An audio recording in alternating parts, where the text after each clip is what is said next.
Now let's try to implement a stack using queues. Okay. So if you remember from previous videos, we were talked about how to implement queue using two stacks. So let's try to follow on those same lines. So I will try to implement a stack, but inside I will have as data elements two queues. So queue, say Q1 and Q2. I can visualize those queues here. So I have this Q1 here, and then I have Q2 here. Okay. And then I have to define operations on my stack, and no matter how I implement my stack, I'm going to have same set of operations. The only thing that will change is the underlying method to implement it. So I will have the create new with certain capacity C.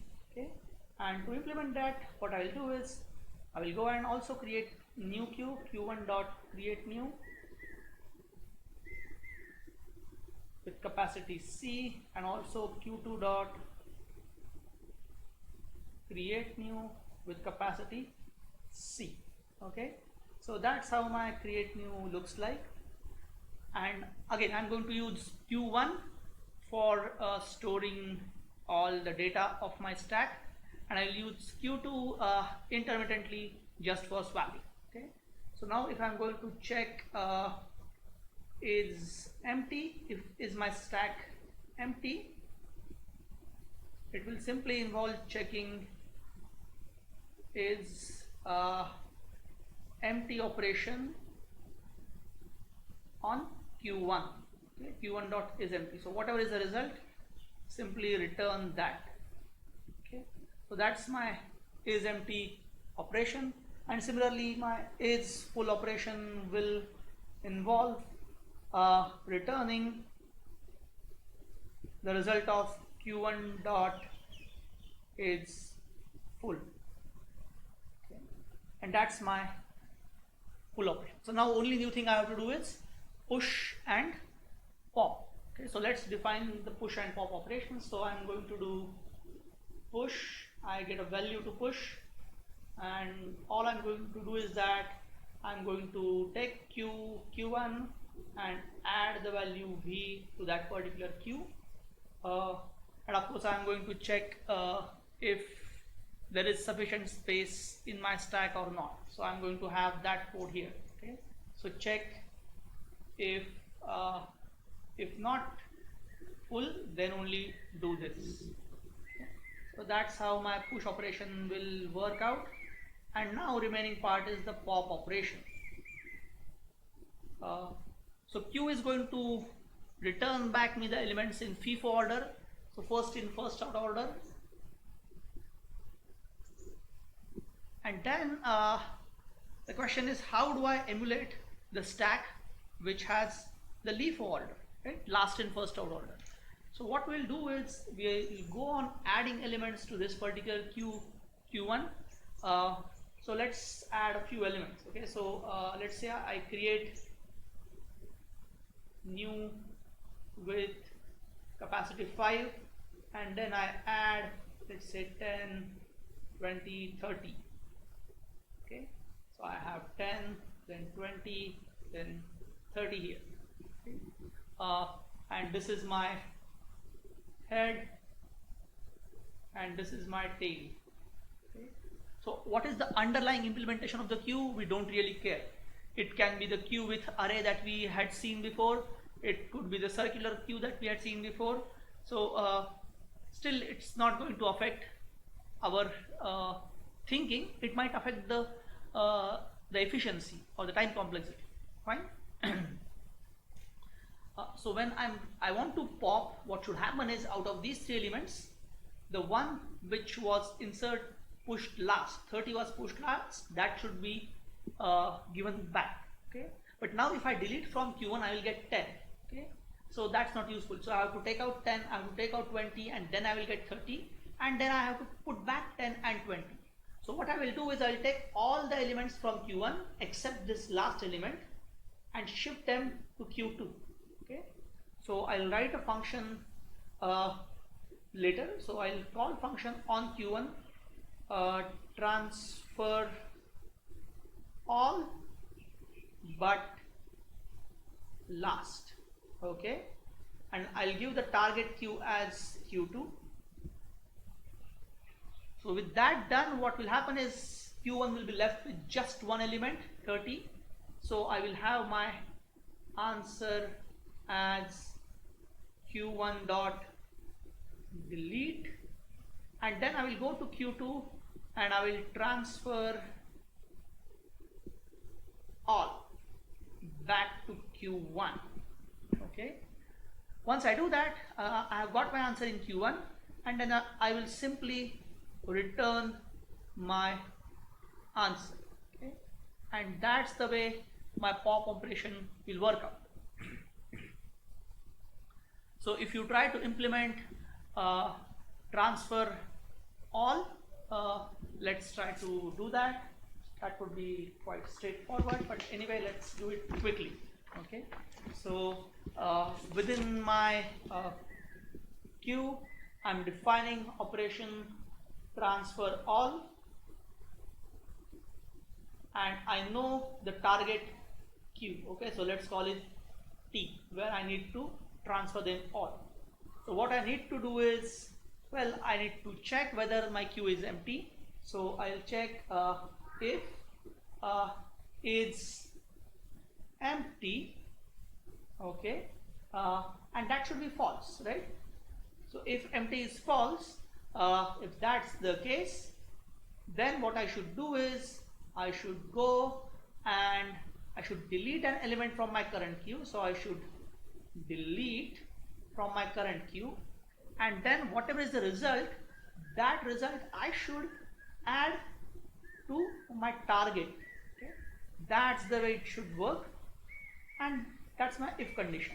Okay, but this will transfer just one element, and if I replace this conditional with the looping construct, this will transfer all my elements of current queue to the target queue. And now we also need to implement this function transfer all but last, and I have given you the target queue. So what should we do there?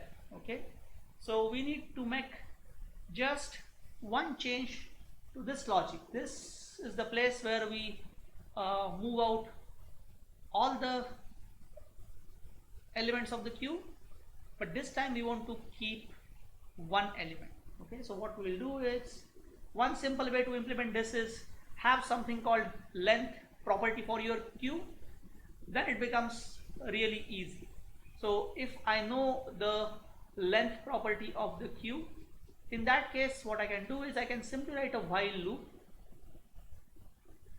and I will ask question. So first of all, you have to check if the queue is empty. If queue is empty, you can't perform transfer all but last. So that code block would go here. So I will leave it that queue to check. Just check if it is empty, then there should be error. Okay, so I leave that to you.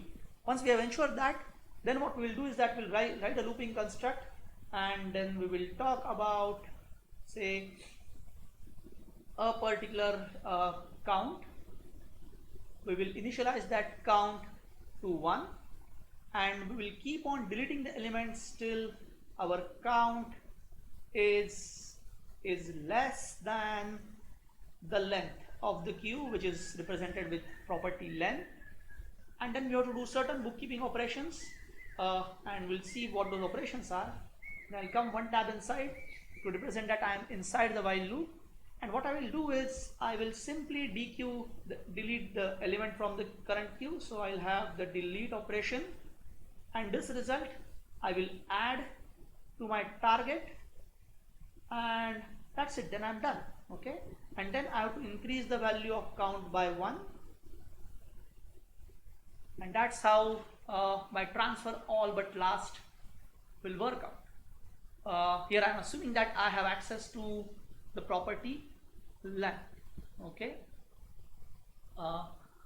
You can also do it without access to property length. You just need to tweak this a bit.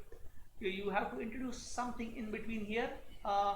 Again, I will leave this as homework to you. Otherwise, we'll discuss it in our interaction session, which is scheduled on Microsoft Teams. Okay. So now I can transfer all but last. I can transfer all, and now let's come back here. Okay, and try to analyze the time complexity for each operation.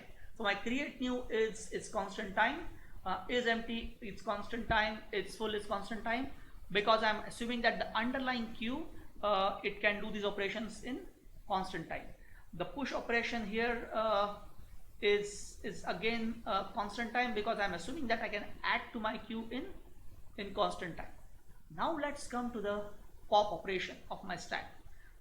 So transfer all but last would require linear time effort. If my queue contains of the order of n elements, transferring all of them but last would still require linear effort of the order of n.